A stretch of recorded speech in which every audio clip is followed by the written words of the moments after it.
So I would ask President Prabowo of Indonesia. Indonesia has always walked a fine line, has always, as you mentioned in your speech, been a non-aligned state. But as the world becomes more and more complicated,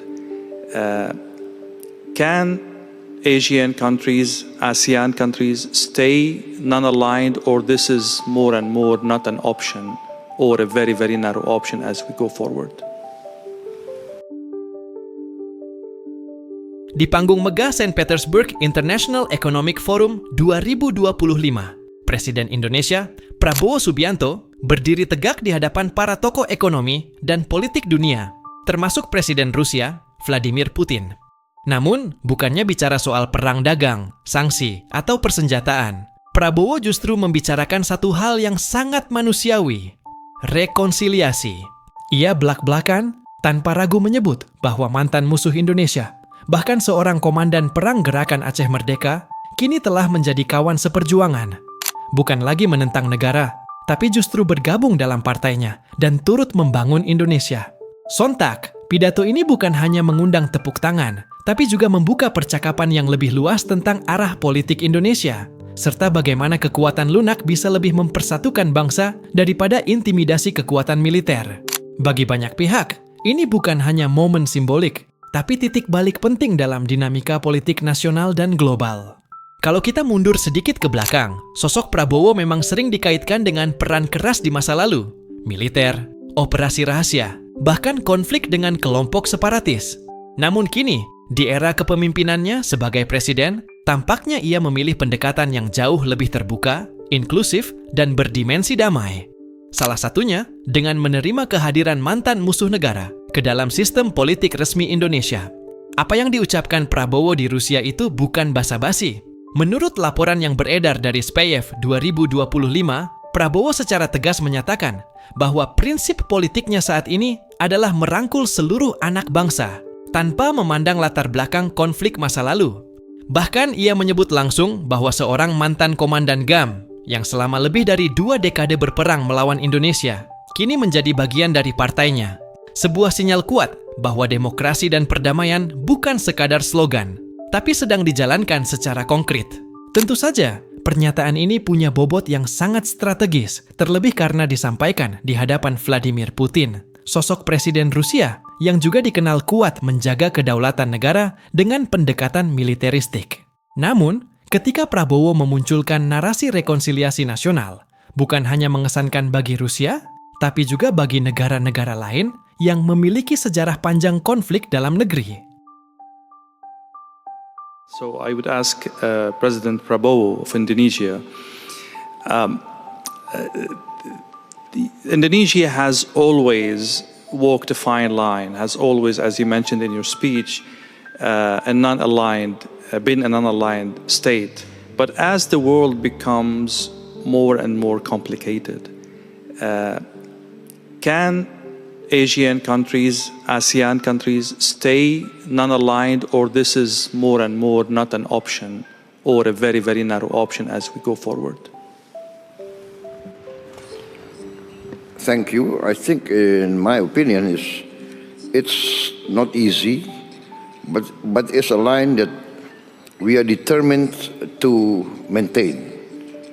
As I said, we respect all the great powers, we respect our neighbors, and we really believe that the only way for prosperity is collaboration, cooperation, and peaceful coexistence.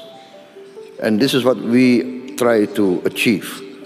So we want to maintain good relations, and we try to convince all parties that the only way forward in this planet is getting smaller. We cannot afford rivalry that is going nowhere. Especially if it goes into confrontation. So no, I'm convinced that we have to maintain this path of non-alignment. Mr. President, you were shaking your head when we were exchanging this question. What are your thoughts on, bringing adversaries to the table? Does it require is defeat a prerequisite for dialogue, or we can, bypass this phase and go to dialogue? And there are so many crises in the world that cannot afford a victorious and. Well, I have to say here that Nelson Mandela is one of my greatest icons, my greatest hero. I think it's an inspiration. He was put in prison for many years. He was sentenced to death, threatened to be sentenced to death, accused of many things. And his famous statement was that he was willing to give his life for the principle of freedom. But the greatness of Nelson Mandela, when he got out of prison, he worked for reconciliation with his former enemies. So this is the greatness of Nelson Mandela, and this I try also to carry out in my domestic politics. I reconciled with many of my former opponents. For instance, we had a very long rebellion, separatist rebellion in Aceh, very long. I think more than nearly 30 years. But can you imagine that the former commander of the Aceh Liberation Army, fighting against us for 25 years more, now he joined my party. He's in my political party. And he's now governor of Aceh, and I'm president of Indonesia. This shows that former enemies can come together. And I think this is the lesson of Nelson Mandela. I want to say I was a former soldier. And as a former soldier, I really know the value of peace and reconciliation. As a former soldier, I always try, now, even before, I always try to negotiate. Better to talk than to kill each other. This is my position. Always talk, always negotiate.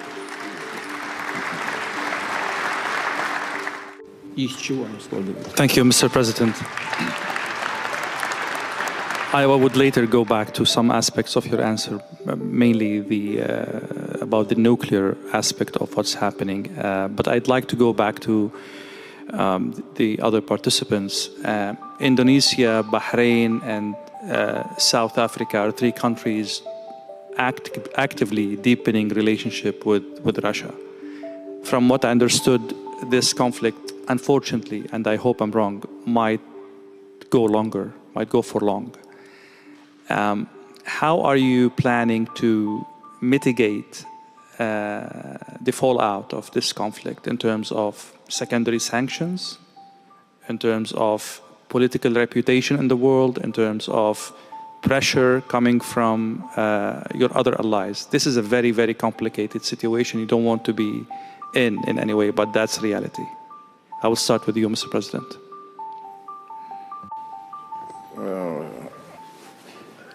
I really don't understand actually your question. What secondary sanctions? I'll make it simple. Yeah, for Indonesia, we are very clear that we have always been on the line. In the Ukrainian situation, I think 2 years ago, we proposed immediate ceasefire in place.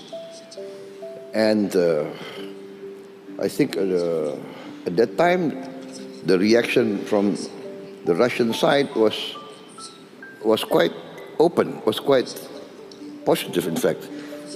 But the reaction from the Western governments, not, I have to be fair, not all Western governments, but many Western media virulently attacked my proposal. They said that I was proposing the peace of the cemetery. That was what many of these Western journalists accused me of. So we would always propose a peaceful solution. And at that time, I reminded everybody that even in Korea now, North Korea and South Korea, there's a demilitarized zone supervised by the United Nations. The war in Korea is officially not yet over, but there's a peaceful condition. So that was what we proposed, like to save the people of Ukraine on all sides, people of the Russian-speaking areas, just to save them, a secession in place. That was we are far from the place, but we want to promote a peaceful solution. So I don't understand who's going to give sanctions to us. We were talking about friendship a while ago, and the friends of Russia in this panel.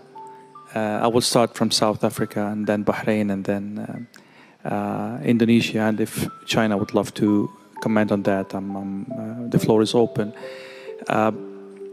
Are you surprised that a friend of Iran, of Russia, Iran, is under attack, and Russia did not step up to help that ally? This is at least one of the narratives in the media. Where is Russia in this conflict? As friends, are you surprised? Okay, my position is this: is the logical position that each country is responsible and will defend its own national interest. So, being friends is being friends, trying to cooperate, trying to help each other. But being friends does not mean that every country must give their national interest to another country's national interest. So it will be the decision of every country to defend and protect its national interest. That is my position. Mr. President, how your country is, let's say, taking advantage of the current economic situation in Russia. Like, people left, businesses are left back. There are opportunities in the market now for a country like Indonesia. How are you leveraging the situation? As I mentioned that I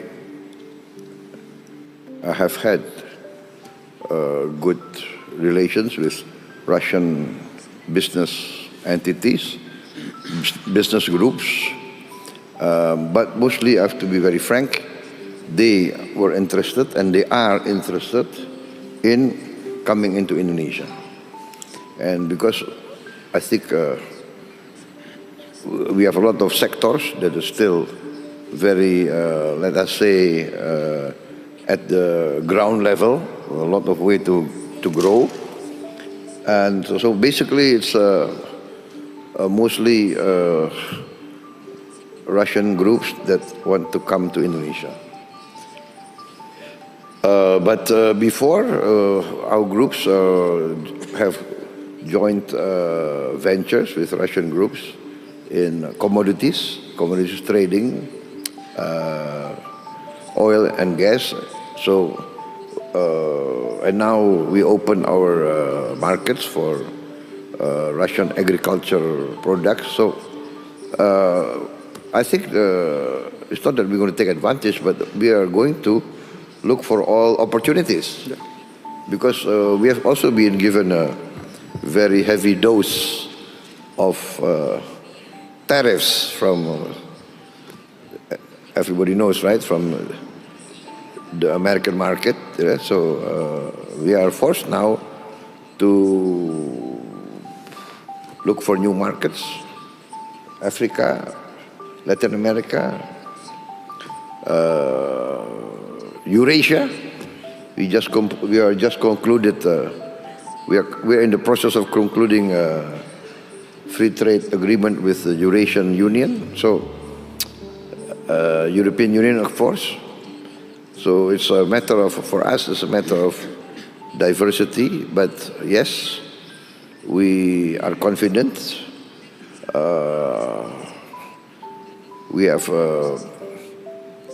our strengths. We have our ability, and our relations also with China is very good and very strong. So it's not that we are optimistic, to say the least. Thank you.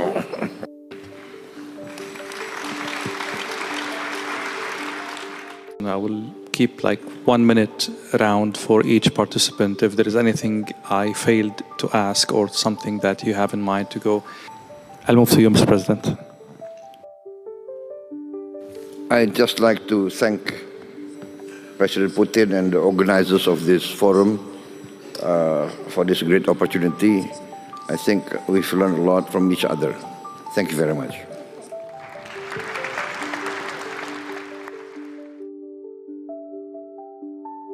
Dari sisi geopolitik, langkah Prabowo ini bisa dibaca sebagai diplomasi lunak yang cerdas. Indonesia tengah berupaya menunjukkan bahwa ia mampu menyelesaikan masalah internal dengan dialog, bukan peluru. Dan dalam konteks ini, Indonesia justru tampil sebagai model negara berkembang yang dewasa secara politik. Dunia melihat bahwa mantan jenderal bisa menjadi presiden yang memilih jalan damai. Bahwa seorang bekas musuh negara bisa diterima sebagai bagian dari solusi, bukan bagian dari masalah. Pernyataan ini memperkuat citra bahwa Indonesia sedang menuju era stabilitas politik domestik yang makin kokoh. Jika kelompok-kelompok yang dulu bersenjata kini masuk ke sistem politik, maka ruang bagi ekstremisme dan radikalisme otomatis makin sempit. Ini bukan hanya soal politik dalam negeri, tapi juga soal keamanan nasional dan kepastian ekonomi. Investor tentu lebih tertarik masuk ke negara yang aman dan stabil daripada yang rawan konflik. Akhir kata, momen Prabowo berbicara di depan Putin bukan sekadar pidato biasa. Itu adalah pesan kuat bahwa Indonesia tidak akan terjebak dalam dendam masa lalu. Bahwa bahkan sosok yang dulu disebut musuh negara bisa menjadi bagian dari solusi besar untuk masa depan. Dan bahwa kekuatan sejati tidak datang dari laras senjata, tapi dari keberanian untuk berdamai.